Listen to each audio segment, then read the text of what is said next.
the most important characters, frankly, in this new trilogy, Rey and Kylo Ren. Let's start with Rey. Did we like how they resolved the question of her parents, at least as far as we understand it, an answer that was provided to her by Kylo Ren? Did we like that it turns out her parents are basically nobodies? Yeah, you do have to take it with a grain of salt, what he was saying, right? But I believed him. I feel like there'll always be maybe something a little up in the air to like, was he saying something to manipulate her? But I do believe that was a moment of honesty.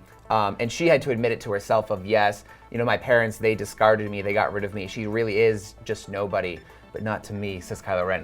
Yeah. So I do think that, and I like that. I like that she's not a Skywalker or a Kenobi, and she's somehow has this like path of destiny that she has to stay on because of her legacy.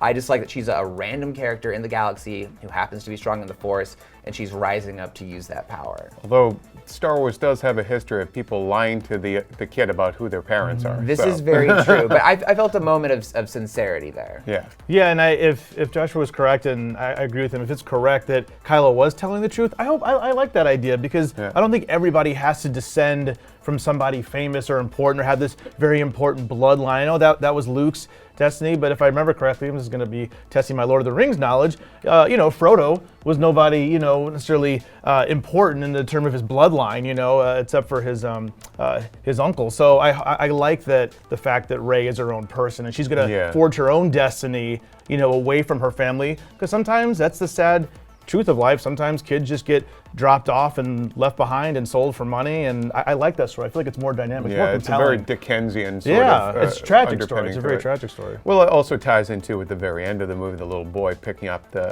using the Force to get the broom, and he's just a stable boy, an orphan, and that the resistance will go on, that she's a new hope. But, it's to me, I think it's very interesting that they do sort of just say, look, we're going to, they're making almost a political statement there too, of saying like, anybody can rise up and be a hero. It's not just the special people born into it. So yeah, I think that's interesting now, because Kylo Ren, he's born into this famous family, and look what happened to him. So I think that's kind of an interesting commentary there. What did we think of their sort of how that relationship played out between them? Because you get a lot of people shipping them. They have been since the first movie. Reylo. But I think that I liked that she initially just cannot stand this guy, doesn't want to deal with him, and then she's kind of like, I do see a glimmer of hope in him, and she still does, even by the end. Did you like that? I thought that was the most fascinating, daring, and controversial part of the movie. Because she does see him as a monster, and he killed Han Solo, right? Yeah. Yet she, by the end of the movie, she does see good in him. She had her own, she had her Force vision and saw that he was going to turn. But again, I think she was a little naive and just excited to rush to him and try and turn him, even though I don't think he was ready for that, right? So, but yeah, the fact that there was clearly, so you can read it in two ways. It's two damaged people who sort of have just an emotional bond, like when they touch, especially, or is there like a romance there? You're the romance expert. What did you see? What did you detect? I do enjoy a good romance. So the romantic aspects of Last Jedi confuse me a little bit. So I know I'm jumping ahead a little bit, but if you look at the way Rey looked at Finn and Rose together. Now, I couldn't tell if that was a look that she was jealous, because I think you see Finn kind of moving the blanket on Rose to cover her up, to keep her warm. And I can't tell, when they hugged, is that like a friend hug, a close friend hug, or is there something more than that? It's Finn and the friend are they setting up a love rectangle? Or square, I should say, for episode 9, once we get a little bit more into the relationship between Rey and Kylo. I don't know what they're doing. It's complicated. There's also Rey and Poe. There is that little look at the end when they hug each other. I read a little something. They're both possibly the future of this whole thing, but it doesn't mean, I don't think, if she ends up a Jedi, she's not going to end up with anybody. She's going to be her own thing. Look, Jedis ain't getting much loving. I think is. I think that's a problem in the Jedi is that they forbid loving, and Right. so I feel like she'll need to buck that trend and yet embrace. Get rid of the past. The Jedi must end. Forget that. But let's go back to. Sorry. No, I please was gonna say, ahead. don't forget about the old. I know it's the old canon, the old stories. Don't forget about Luke did marry. He married.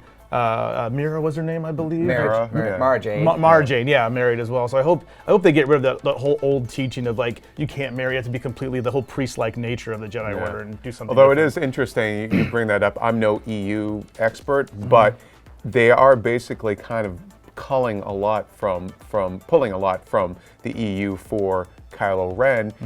He is sort of like, what is it, Darth Caedus or whatever, who was like Luke's and Mara's son, and he kills Mara, right? It's kind of the same kind of thing that they're doing. I think that's what happened. Don't go after me. Can I just do a real quick nerd thing before we go off on a tangent? In an episode of Star Wars Rebels, which is part of the new canon, one of the opening scrolls was, there is truth. There's always a bit of truth in legends, which I love. That was kind of harkening back to the legend stories that aren't around anymore. They're not the canon, but there is truth from there. So we might see some of those stories play out in the future. So, okay, to the Kylo Ren and Rey of it all, do we think she can redeem him? Is he redeemable? We really thought he wasn't after what happened with Han, but we see in this movie more of why he ended up with Snoke, sort of a misunderstanding. We'll get more into the Luke Skywalker of it all in a minute, but his journey sort of began because Luke lost faith in him. He had this vision, and so even though Snoke was clearly getting his hooks into Kylo, again going back to Snoke, like I would have liked to have seen more of how did that happen right under your noses, but do we think that is Kylo Ren redeemable? Is Ben Solo redeemable? She seems to think so, but I don't know. What do you think? I've been struggling with this a lot, and before the start of this movie, I would have said no. At the end, I'm thinking maybe it's a possibility, but it's just I wouldn't want to see him be redeemed and then get a happy ending. Do you know what I mean? I feel like if he were to be redeemed, he would really have to pay for it. Yeah, redemption by death. Yeah, I mean that's what happened to Vader. Like we were okay with Vader at the end, essentially because he died. I think he kind of like paid the price. And did something with his life by the end, killing the Emperor. Well, that would be the ultimate lesson from finishing what he started. What do you think, David? I think that I hope that he's not redeemed, because I feel like, because we talked about how this movie differentiates itself enough from the previous films where it stands on its own.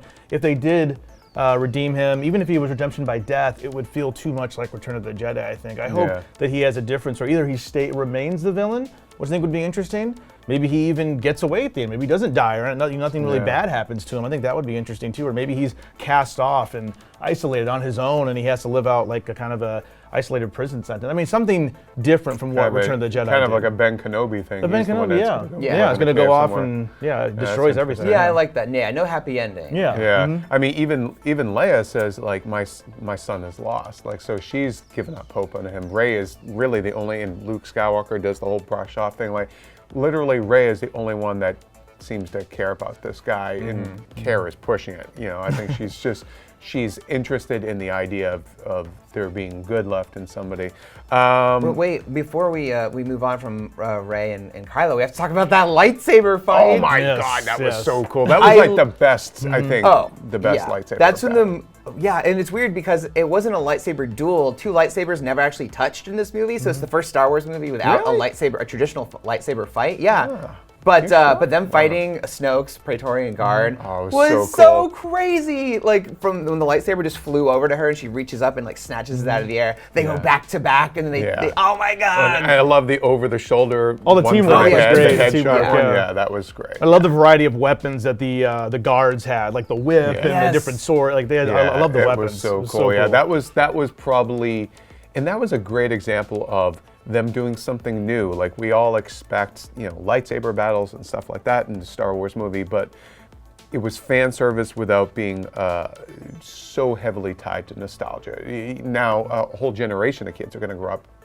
That's going to be their template for a kick-ass lightsaber battle. Yeah, I thought they did it just right. Although actually, if I had one critique, I would love to have seen the guards rough up both Rey and Kylo a little more. Like they both get, I think Rey gets like a cut on her arm, but that's about it. Yeah. But they were severely outnumbered. I would like to if them been kind of their backs to the wall a little bit more before they turn it around and take them out. But it was crazy. And then we also have to talk about what their sort of their final moment together, where he makes the offer to her. And then she's like, no, we can't do this. Like this is not the way forward. And then they fight over the lightsaber, and just that epic shot of like the Force gusting winds away from them from the pressure of them fighting over this lightsaber. The lightsaber bursts apart, and snapping it in half. She takes the pieces because she has them at the end. So here's my theory: they set it up in The Force Awakens that she has the staff, right? So I think she'll take the lightsaber crystal out of it, make a blue double-bladed lightsaber. Oh, nice. Then we all go crazy. Ah. Yeah. Awesome. Wow. Yeah, you've left me speechless because now I'm just thinking, wow, I really want to see that happen.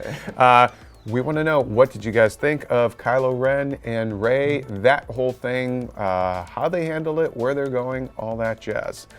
Check out our review of the film by Joshua Yale here, and check out our explainer piece on the ending of the film and what that means.